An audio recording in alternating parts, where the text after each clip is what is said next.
I've been wanting to make a video for some time now in regards to what's going on with the land of Israel. And a lot of this really started taking place after the events of October 7th in 2023 when Hamas brutally attacked Israel. At the beginning, many people backed Israel for defending herself for what had taken place.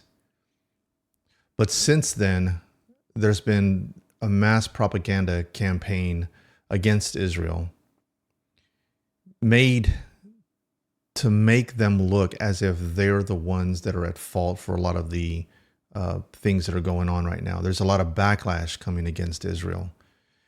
And what's really concerning is that, well, initially this was coming from the nations, which was to be expected.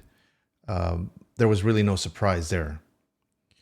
But in recent days, we've been seeing this come from the Christian community. And that to me is very, very concerning. So much concerning that I thought it'd be appropriate to make a video dealing with this. Now, the mainstream conservatives that have been pushing this ideology has mainly been from Tucker Carlson, from Candace Owens, and many more. And you do see some other, you would call them podcasters, but you see people like Piers Morgan, which he mainly does interviews as well on his YouTube channel, but his position is the same thing. And they always candy coat it by saying, we support Israel for defending herself. However, we need to stop supporting Israel. We need to put an end to this, and we need to come up with a two-state solution. And I think that's the key point, is that the sentiment is that there should be some sort of a two-state solution, as if this is the answer to peace. And I think that's the heart of the matter. From the Christian standpoint, what we fail to understand is that the gospel, or the good news, or in Hebrew, the basad, has always encompassed the land. It's never been not about the land.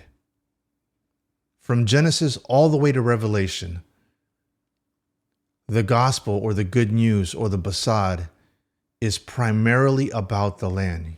Yeshua came and shed his blood on the cross for a covenant, for a new covenant. He tells his disciples when he's sitting with them, and he gives them the bread and the wine, and he says, this is the blood of my covenant, of the new covenant. Well, what covenant is he talking about? He's talking about the covenant in Jeremiah 31, in which God says that in those days, he will make a new covenant with the house of Israel and the house of Judah. And how do we know this is the same covenant that Yeshua was speaking about? Because it's repeated again in the book of Hebrews, chapter 8, almost word for word. God says, in those days, I will make a renewed covenant with the house of Israel and the house of Judah. I will put my Torah in their hearts. He's bringing the two houses back together, the same two sticks that come from Ezekiel's prophecy. This has always been about the redemption, or the Geulah, of God's people, Israel. Many people would call them Jews today, but the word Jew in the time of Yeshua really came from the people that were living in Israel during that time, Judea. Therefore, they were called Jews. But that term has come to encompass everybody that belongs to Israel, and that includes the house of Israel.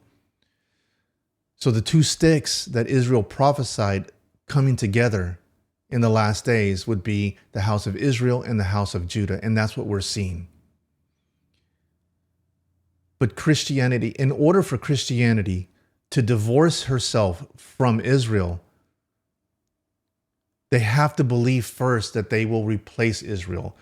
So now, and before, the idea that in the Christian world that they would believe that the church, the New Testament church, is the spiritual Israel.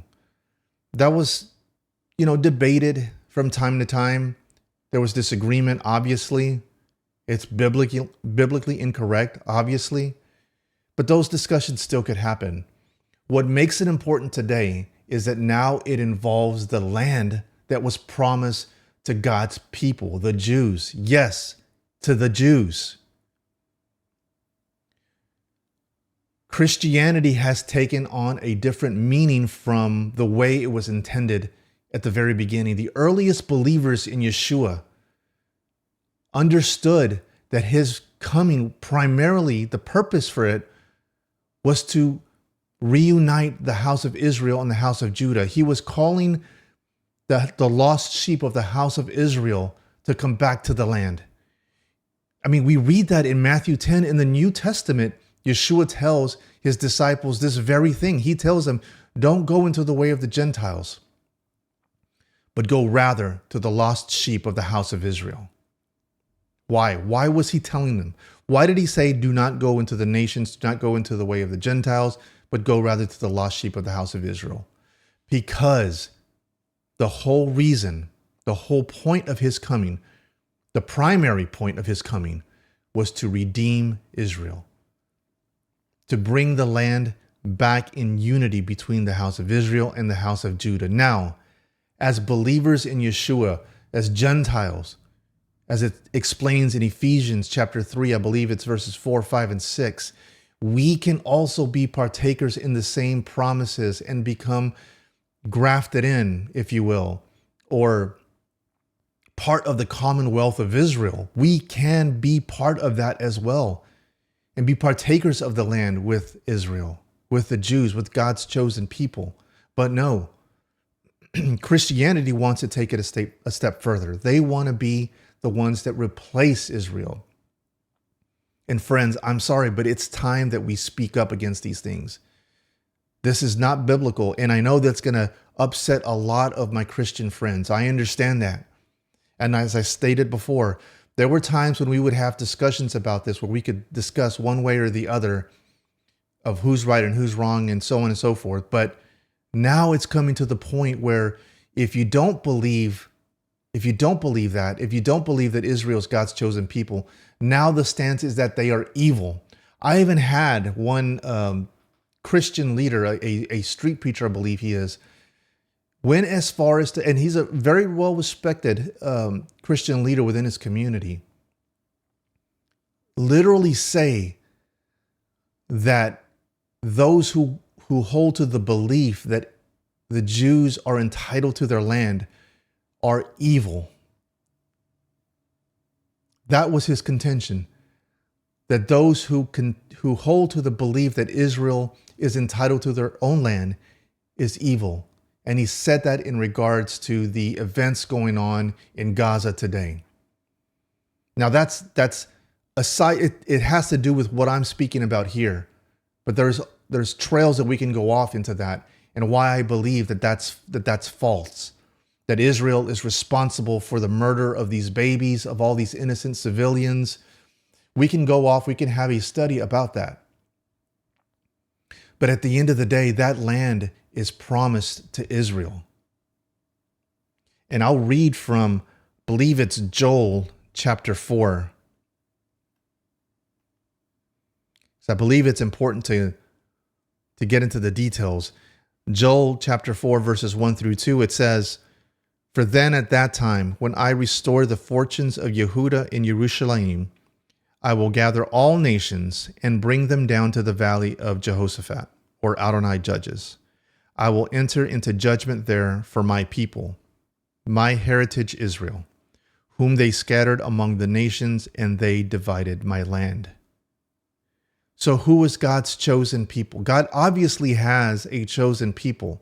And the Christian world today, and I want to make a very clear distinction as I started to a little earlier, that the original Christians, because I don't believe Christianity is a false idea, I just believe it's been hijacked through the centuries, because the original Christians, the ones who first believed in Yeshua the Messiah, when he was here, died, and then ascended to heaven, they knew and they understood that the primary purpose of his coming was for the Geulah, for the redemption of Israel, for the two houses to be reunited back to the land. They knew that They understood that. There was no controversy in that. Fast forward thousands of years later, we have this confusion and we have this contention that Christianity has replaced Israel, or at the very least is the new Israel. They're in with the Jews, but now there is a new Israel. And it has nothing to do with the land. And that's false. Because in this passage that I just read, it obviously says, I will enter into judgment for my people, my heritage, God's people, God's heritage. Now tell me a time anywhere in the scriptures where the prophets spoke regarding the Gentiles being scattered amongst the nations. I mean, the word Gentile in Hebrew is goyim. And it means nations. By default, the goyim or Gentiles are nations. So how can the nations be scattered into the nations? It makes absolutely no sense whatsoever. The people that he was speaking about here, his people, is Israel, the Jews that live there today. Now I'm using the Jews in a broad sense, encompassing all of Israel, which is, again, the house of Israel, the house of Judah. But the Jews are the ones that are the bearers of these promises. And then it says that the Gentiles, that God will bring the nations together for judgment because they divided his land. So you have two groups of people. It's very, very clear. You have two groups of people. You have God's chosen people, which have been scattered amongst the nations around the world. And then you also have the nations, the goyim, that have come against Israel and have divided her land. And never in my wildest dreams, friends, would I have ever suspected that this would have come from within the so-called Christian community. I would have never thought that. I would have seen it coming from Islamists. I would have seen it coming from Hinduists. I would have seen it coming from, for sure, the woke left, from the democratic left. For sure, I would have seen it coming from there. But never in my wildest dreams would I have seen it coming from the conservative Christian community and then spreading throughout the world. I mean, you're seeing, as I mentioned before, people such as Tucker Carlson, Candace Owens, Sean Ryan recently had an interview with Ruslan, and Sean Ryan is brand new to being a Christian, and he admits it. He says that he hasn't read all of the Bible, so he's very new. So he's asking Ruslan, is Israel God's chosen people? And he said, I thought we were under a new covenant. His thought process is what Christianity today, modern Christianity, is teaching him. That God has a brand new covenant. That Israel has been done away with. That the church, the New Testament church, has replaced Israel. Where is he getting this from? He's brand new. Where is he getting this from? He's getting this from mainstream Christianity. He's getting this from the podcasters of the world that are pushing this narrative that Israel is evil, and now Christians from America, from Texas, from Alabama, that this is the new Israel, that the Jews have been replaced. This is dangerous. This is so dangerous, especially in the days that we're living in today. Again, this would not have been such a big topic, but now that the land is at the forefront of the world, this news is in the forefront of the world. I mean, for crying out loud, you had nations walk out on Benjamin Netanyahu, the prime minister of Israel, when he spoke at the United Nations General Assembly a few weeks ago or last week. And again, now you're having people, Christians, conservative Christians from America that are joining that ideology. And you can break it up by demographics. I mean, this is, if you look at the college age, the youth within our nation, The support for Israel is plummeting. It's plummeting. The majority of college-age kids, majority, are calling for Israel to back down, to divide her land, that Israel is the evil one, not Hamas. Oh man, I really don't know what else to say about this other than the time has come where we have to speak up. Believers in Yeshua HaMashiach, call us what you will, Messianic believers, Hebrew roots, although I don't hold to that term. It's a loaded term. I think the most accurate term would be those who follow in the way. We have to start speaking up about these things. We can't be quiet. We have to go to the forefront, to the front lines and battle this narrative. Because if as a nation, as a whole, as a nation, if we curse Israel and we cease from our support and blessing Israel, you can count on judgment coming to our nation. Don't take my word for it. I just read you Joel chapter 4, where it says that all these nations would come against Jerusalem, Yehuda, and that God would bring them to the valley of judgment. Those who chose to divide his land, the land that he had given to who? The Jews, his heritage, Israel. This has always, it always has been and always will be about the land. Always. Yeshua came for the Geulah, to redeem his people. Yes, the remission of sins. I know many Christians out there are probably saying, and I'll probably see it in the comments below, that Jesus came for the sins of the world. Yes, the remissions of sins, the gift of eternal life. All of those things are true. They don't go away because of what I'm saying. Those promises become a reality through the promise of the land. It all revolves around the land. And I pray that our country starts to understand this and turn back and cease from cursing Israel. There's a lot of talk out there also that in Genesis 12, and this came from Tucker's interview with Ted Cruz, that in Genesis 12, I believe it's chapter 12, verse 3, where God says that everyone who blesses you will be blessed and everyone who curses you will be cursed. That he's only talking about Abraham. God, it's never mentioned that when it says to bless them and you will be blessed, to curse them and you will be cursed. It never speaks about Israel. It's just talking about Abraham. But if you read verse 2, it says God is telling Abraham, I will make you a great nation. It's about the nation of Israel.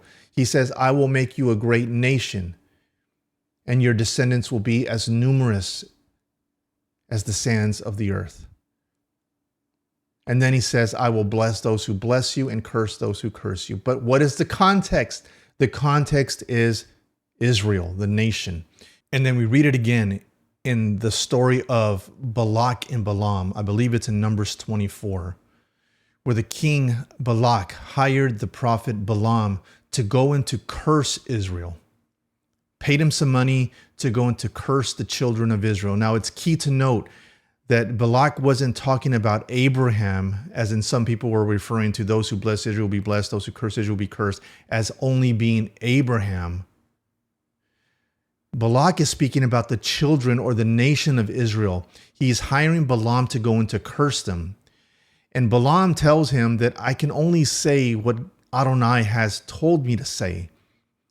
And in fact, when he goes out to curse Israel, he opens his mouth and blessings come out. Multiple blessings come out.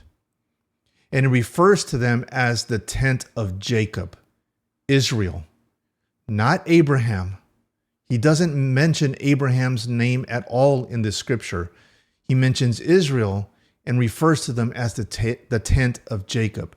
It's the children of Israel that Balak was coming against, that wanted them cursed. And then Balaam not only blesses them, he goes back and Balak comes and he's angry and he's furious at this point when he sees these blessings pouring out of Balaam's mouth. And then Balaam goes further and he says, but I will tell you what will happen to your people. I will tell you what will happen to your people in the Yacharit Hayamim, in the end of days. And he goes on to say that these curses will come upon his people because he chose to curse the nation of Israel. And this goes hand in hand with Joel chapter 4, which I read earlier. The story of Balak and Balaam in Numbers 24 had to do with this king, this evil king that was bent on cursing Israel. But it backfired. Blessings came to Israel, and then the prophet told him, prophecy came that in the Yacharit Hayamim, judgment would come against him. In the end of days, the Yacharit Hayamim. So he ties this prophecy, the prophecy in which he says very specifically that that those who bless Israel will be blessed and those who curse Israel will be cursed. He ties that to an end times event. He says, and I will tell you what will happen to your people in the Yacharit Hayamim, which is Hebrew for the end of days. What are we seeing today? The exact same thing. We are seeing those who at one point would call Israel their friend or call them good are now calling them evil and are cursing Israel. The writing is on the wall. Curses will come against and judgment will come against our nation if we choose to go down this path. And I am urging you and anyone who is watching this to please share this with as many people as possible. Or just yourself, get this message out. We can't go down this line. We can't go down this path of ideology to curse Israel, God's chosen people, the apple of his eye. Because through Israel, through the Jewish people, through the redemption, through the gathering of the two sticks of Ezekiel's prophecy, through the new covenant in which Jeremiah wrote about in Jeremiah 31 and repeated again in Hebrews 8, through those things, we, the ones who are grafted in, the Gentiles who will no longer be considered Gentiles because we will be part of the commonwealth of Israel. We will be receivers of the same promises. And that, my friend, is the gospel. That is the message that Yeshua came to give. I pray that this teaching has blessed you. And again, please consider liking and sharing this teaching, this video, with as many people as possible. God bless you. Shalom.